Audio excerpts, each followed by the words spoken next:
Elastic collisions in two dimension. ধরো একটা body mass m1, elastic collision আমরা two dimension করতে, elastic body particle moving X axis বরাবর move করছি u1 velocity নিয়ে, আরেকটা পার্টিকেল m2 এটার সাথে কোলাইড করলো, m2 রেস্টে ছিল, কলিশনের পরে দুটো দুদিকে চলে গেল, m1 এদিকে চলে গেল, m2 এদিকে চলে গেল। m1 এক্স নিজের অরিজিনাল ডিরেকশনের সাথে θ1 অ্যাঙ্গেল করলো, m2 এক্স অ্যাক্সিস বরাবর θ2 ডিরেকশন করলো। তো আমরা এই যে ডিরেকশানটা হচ্ছে ভেলোসিটি ডিরেকশান কোন বডিটার, m1 ভেলোসিটি ডিরেকশান। আমি যদি রেক্ট্যাঙ্গুলার কম্পোনেন্টসের রিজলিউশন করি তাহলে তোমার এটা হয়ে যাবে v1 cos θ1, এটা হবে v1 sin θ1। একই রকমভাবে এইটা যদি রিজলিউশন করি এক্স অ্যাক্সিসের প্যারালাল হবে v2 cos θ2, এটা হচ্ছে v2 direction, m2 velocity direction v2, আর এটার রেক্ট্যাঙ্গুলার কম্পোনেন্ট এটা হবে v2 cos θ2, এটা v2 sin θ2। এবার from principal of conservation of momentum আমরা অ্যাপ্লাই করব এক্স অ্যাক্সিসে আর ওয়াই অ্যাক্সিসে। এক্স অ্যাক্সিস বরাবর কী হবে, initial m1 u1 plus m2 u2, u2 0, তাহলে এই পার্টটা 0 হয়ে যাবে। তাহলে ইনিশিয়াল মোমেন্টাম বা momentum before collision of the system হচ্ছে m1 u1 plus m2 u2 0, মানে 0 হচ্ছে। আমি এইটার স্ট্রেট লাইনে নেব, এই ডিরেকশানে নেব, তাহলে এই ডিরেকশন হচ্ছে v1 cos θ1, তাহলে মোমেন্টাম হচ্ছে v1 cos θ1, m1 v1 cos θ1। আর এইটা যদি আমরা এই দিকে রিজলিউশন করি তাহলে পরে হয়ে যাবে v2 cos θ2, মোমেন্টাম হয়ে যাবে m2 v2 cos θ2। তাহলে টোটাল হয়ে গেল m1 v1 cos θ1 plus m2 v2 cos θ2 X axis বরাবর। যেহেতু এক্স অ্যাক্সিস বরাবর নিচ্ছি আমরা এই যে ডিরেকশানটাকে, যেটা v1 এর ডিরেকশানটাকে এই ডিরেকশানে নিচ্ছি, আর v2 ডিরেকশানে এই ডিরেকশানে নিচ্ছি। এদিকে যদি v1 হয় এদিকে হবে v1 cos θ1, তাহলে মোমেন্টাম হবে mass into velocity m1 v1 cos θ1। এটার ক্ষেত্রেও তাই, v2 ডিরেকশান এদিকে, এইদিকে অ্যালাইন করি তাহলে v2 cos θ2, আর মোমেন্টাম হচ্ছে m2 v2 cos θ2। এবার ওয়াই অ্যাক্সিস বরাবর principal of conservation of momentum apply করব।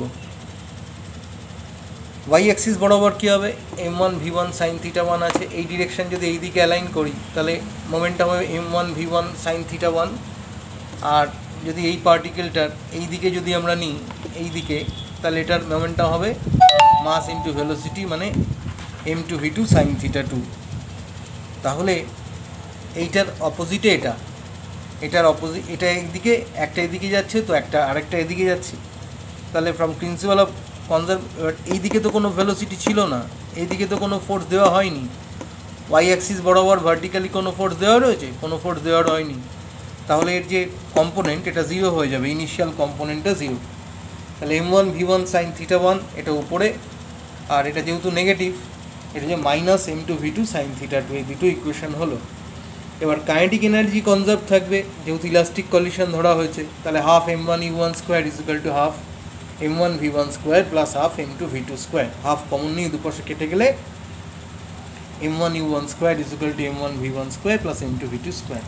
এবার আমরা তিনটে সিচুয়েশন এখানে আলোচনা করব। গ্লান্সিং কলিশন। গ্লান্সিং কলিশন কখন হবে?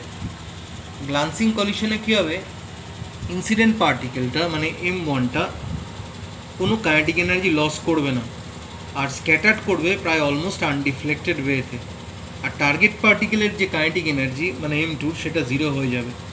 গ্লান্সিং কলিশনের জন্য θ1 নিয়ারলি ইকুয়াল টু 0 হবে, মানে প্রথম যে m1টা আসছিল সেটা যেহেতু স্ট্রেট লাইনে ট্রাভেল করবে তাহলে θ1টা অ্যালাইন্ড হয়ে যাবে এক্স অ্যাক্সিস বরাবর, তাহলে θ1 প্রায় 0 হয়ে যাবে, আর θ2 এটা প্রায় 90 ডিগ্রি হবে, মানে ওয়াই অ্যাক্সিস বরাবর মুভ করবে।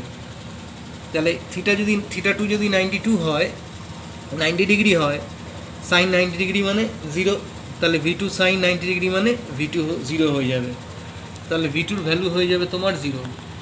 আর θ1 নিয়ারলি ইকুয়াল টু 0 হয়, তাহলে θ1-এর ডিরেকশানে কে আছে, cos θ1, cos 0 মানে কত 1, তাহলে v1 cos θ1 মানে কি v1 cos 0 মানে v1, তাহলে u1 is equal to v1, আর θ2 হচ্ছে 0। কাইনেটিক এনার্জি কত হবে, হাফ m2v2 স্কোয়ার, v2 যেহেতু জিরো তাহলে কাইনেটিক এনার্জিও জিরো হবে। তার মানে v2 মানে কি, kinetic energy of the target particle, মানে এই যে টার্গেট পার্টিকেলটা এর kinetic energy nearly equal to zero হবে।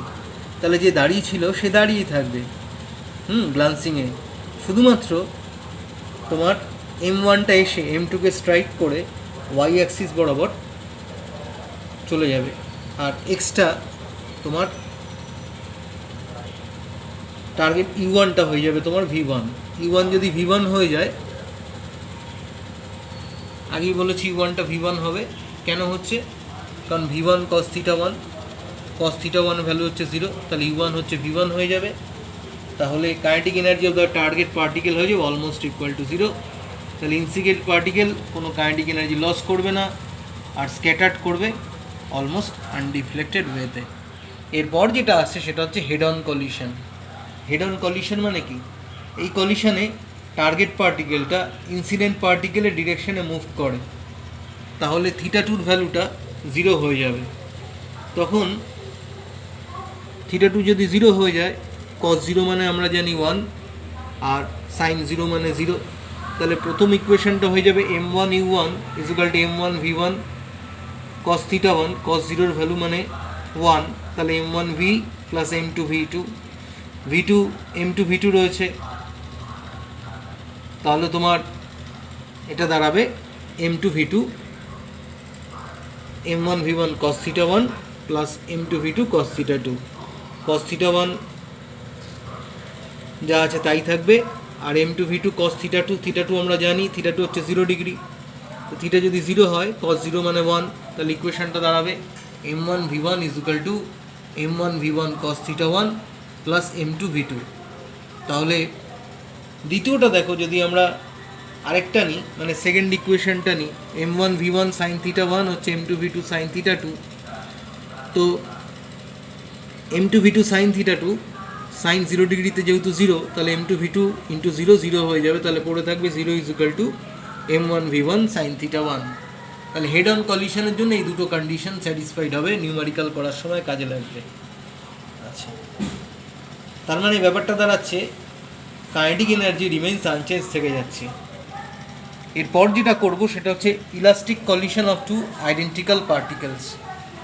ইলাস্টিক কলিশন, দুটো আইডেন্টিক্যাল পার্টিকেল ইলাস্টিক কলিশন, মানে আইডেন্টিক্যাল পার্টিকেল মানে কি, দুটোর মাস সেম ধরবো, m1 = m2 যদি m হয় তখন কি হবে, তখন যেটা হবে দেখো, ইনিশিয়াল মোমেন্টাম কত mu1, ফাইনাল মোমেন্টাম কত mv1 plus mv2, m common নিয়ে দুপাশে কাটলে u1 = v1 plus v2।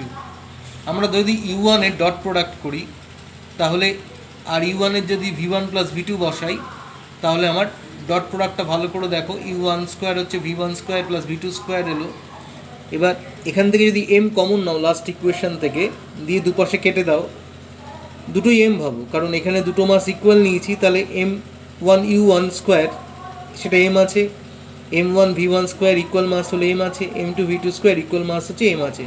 Mentally m common নিয়ে নাও, তাহলে দুপাশে m কেটে যাবে, তাহলে u1 square = v1 square plus v2 square হবে।